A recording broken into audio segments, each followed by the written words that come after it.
擁抱是懷念的姿勢，亦怕突然越掛念，朋友也可親吻眼光，見證舊愛的淪落。記憶對我全無知覺，有什麼結果？你怕讓良心碰着我嗎？難道我質感太差？你發的短信也有親密嗎？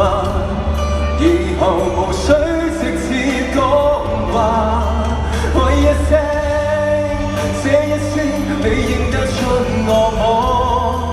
這親昵到陌生的經過，我說過誰愛抱你，到這日你想閃躲，怕了我，但是我試問我哪有遭傷？當日離開我，沒說別接觸這麼多，誰知驚我什麼？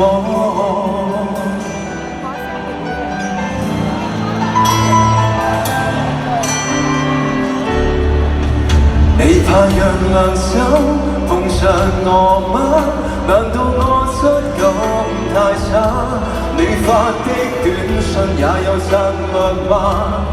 說話無需驗證真假，喂一聲，這一聲你認得出我麼？這親昵到陌生的經過，我說過誰愛抱你，到這日你想閃躲，怕了我，但是我試問我哪有遭傷？當日離開我，沒說別接觸這麼多，誰知驚我什麼？